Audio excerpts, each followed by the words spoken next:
Hey guys, this is Katya with TotalBodyLab, and today we're going to be talking about the 5 most common mistakes that women make while training at the gym. So welcome to the video. For those who don't know me yet, my name is Katya and I am a nationally qualified powerlifter with USAPL, natural vegan, and bodybuilder in the past, and I like to teach women how to get strong and overcome their body image issues.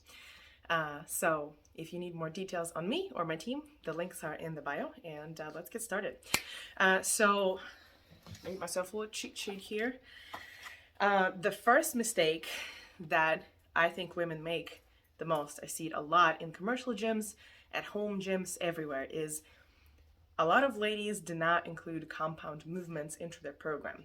So what are compound movements? Compound movements are squat, bench, deadlift, push-ups, pull-ups, overhead press, right? Snatches, cleans. So those things work your entire body, right? I see a lot of beginners, for example, do abs or they do bicep curls. And if you think about, a bicep curl, it only works a small muscle and it doesn't work the rest of your body. I think it is the best bang for your buck if you are relatively injury-free and capable, ready to learn how to engage your anatomy trains from head to toe properly. You should try doing some of those compound movements, and then when they become easy, add the weight. The mistake number 2 that I see a lot of ladies make while training is not having enough rest between exercises. So you see it a lot. Guys usually lift heavier, girls usually lift lighter, do a bunch of classes, and there's nothing wrong with classes. The American Heart Association does recommend 180 minutes of cardio a week at least to work your most important muscle, or your heart. So while classes and cardio and running and yoga are all great and wonderful, when ladies go and start doing strength training, a lot of them have the same mentality of like, oh, I always need to be doing something like, music, glass, or like running. You're always moving, and you can. However, if you are doing a heavier exercise with a lot of weight to trying to get your muscles to grow, there is probably not going to be enough rest for them to get enough heavy loading so that they could grow and they could get stronger. So if you want to not just increase the size of your muscles, but increase the strength and the ability of those muscles, you need to rest enough between sets. For example, do a couple repetitions, wait a minute, do another set. And that minute or minute and a half or 2 or 5 minutes, however long you rest between sets. I'm a powerlifter. I rest couple minutes between sets, easy. After my warm-up, when I move to my top sets, my heaviest sets in any exercise, I typically rest more. And it's not a problem. I'm still relatively lean and a lot stronger than the average human being. And I didn't do that by constantly supersetting everything and running from one machine to another. I take my time. It's fine. The mistake number 3 that I see a lot of ladies do is focus mainly on cardio rather than strength training. And like I said, it is perfectly fine for you to focus only on cardio if only endurance and heart health is important to you. However, if you're doing the same kind of cardio all the time, or if you're trying to resculpt your body to look a little bit different than what nature has given to you by default, you may need to work on muscles that cardio or that class, that biking, yoga, whatever, does not target. For example, if you run, that is the anterior movement, right? You move forward. You mostly exercise muscles on the front of your body. Like, yes, your butt works, kind of, when you run. And so do your hamstrings, and so does your back a little bit. And a lot of people say, oh, running is a full body exercise, and so is swimming. But like, even swimming works more posterior muscles than running. You work a lot of quads, you work a lot of core, when running? Your arms, your chest, do they work a lot during running? No. All they need to do is make sure you don't slouch and like your head doesn't hang, right? It's not a lot of work.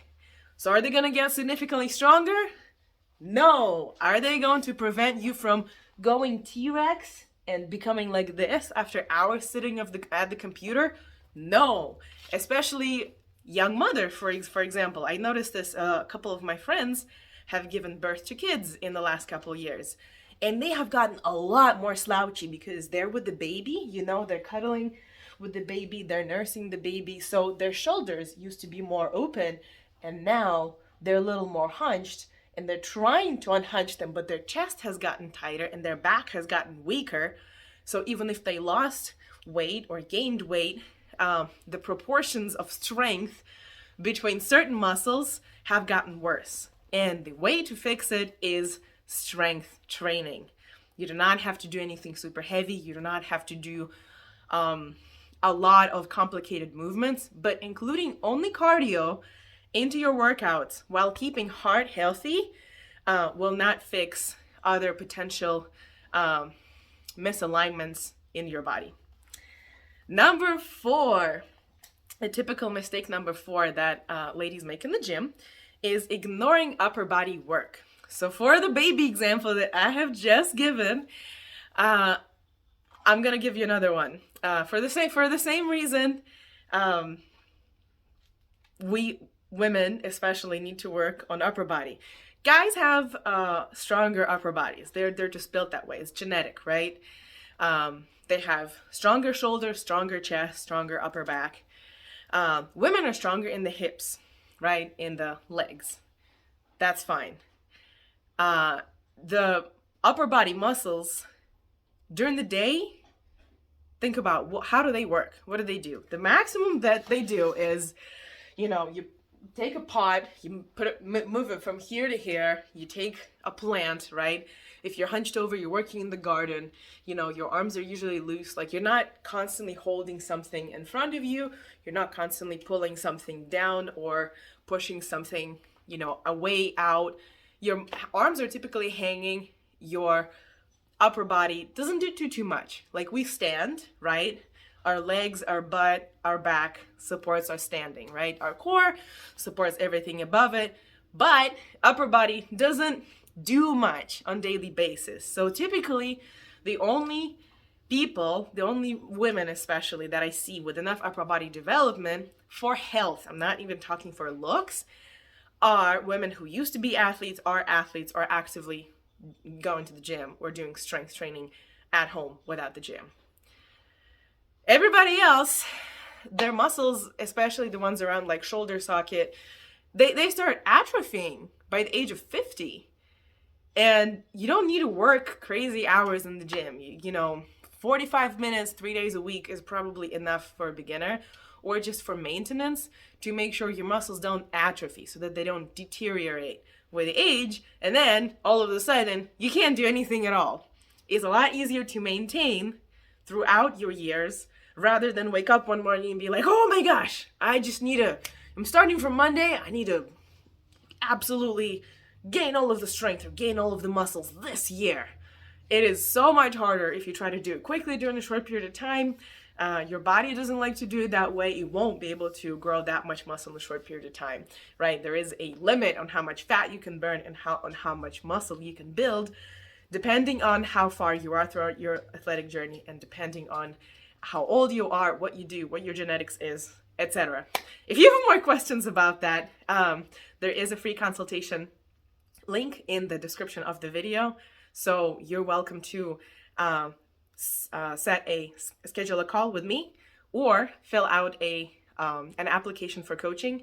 It's non-committal, so you can just fill it out, ask me a couple questions, and we can hop on a call. I can answer those real quick for you in case I did not cover something and you have acquired questions while watching this video. All right, the tip number 5 that ladies typically make in the gym is fear of larger weights. I see this so much, right? Women typically do more cardio, constantly move around, do a lot of exercises, a lot of machines, with smaller weights because God forbid they grow hulky and bulky, right? You just want to tone. And if you use heavier weights, then you'll be like me. I've even had some clients book a call with me and be like, yeah, I want to be a little more muscular, but not too muscular, you know, not like you. And I'd be like, I don't know how to take that as a compliment or just, you know, but I usually laugh those things off because maybe people don't think about that, about how that sounds. I guess to an athlete, it could be a compliment, you know, saying somebody's big. Like my mom told me that these pants, for example, I'm gonna fuck up the camera. She told me that these pants make me look fat yesterday. And I was like, I'm an athlete. My legs are big. My butt is big. It is okay. I'm happy with it. I'm happy to look big. I don't think it's a bad thing because I'm a power lifter and my goal is not to be small. But regardless, I lift heavy weights for a long time and I have been doing this for a long time. So this hasn't happened overnight. And you, my dear ladies, if you start lifting instead of 8-pound weights, 10-pound weights, maybe 15, it's not like you're doing, you know, 150 pounds like on a deadlift. You're not gonna get huge, I promise. Actually, I have a suggestion to run an experiment for you. What if you double or triple your weights if you go to like Planet Fitness or some other commercial gym and you use tiny weights right now? Tiny, I mean like a fraction of your body weight, right? So if you're using, for example, if you're squatting with a barbell and that barbell is like those, one of those black, like Pilates bars, you know, the solid ones. What if you use 10 pounds now and you're gonna put 30 on your back? What's gonna happen? You're probably gonna be more sore. You're probably going to save time because you're gonna have to do it for like, you know, maybe 10 reps, maybe 8 and not like 40. And I bet you're gonna see really nice changes in your physique, right? Or in your body. Athletes usually say physique. So regardless, if you're not using super huge weights, I recommend, run an experiment. Don't do like a 1 rep max, but see how much weight you can comfortably lift for like a range of 6 to maybe 10 reps with 1 or 2 reps away from failure at least, right? You don't want to go all the way to failure if you're unexperienced and not comfortable with the movement, but go close to failure. You know, don't stay like reps and reps away from failure. Go, for example, if for a certain exercise, let's say for push-ups, that's a very nice and safe one, right? If you can do, what, Hera? I will play with you later. I'm sorry. I'm recording a video. My dog wants to walk. 2 more minutes, beast. Okay, so let's say if you can do 25 push-ups from the knees, if your hands are on the floor and your knees are on the floor as well. Let's see how many you can do with your feet on the floor instead. That is a more complex push-up. So let's say if you can do 25 with the knees on the floor, you can do about 10 with your feet on the floor. You should probably do that because with having knees on the floor makes it easier, and it is too easy for you to progress and gain strength and get more toned. There you go, in your arms and in your chest. That's how some of my clients used to say it. So anyways, I hope this example has helped, and I hope my 5 points on the common mistakes that women make in the gym have been helpful for you. If you have any more questions, feel free to drop those down in the comments, and I will see you in the next video. Bye.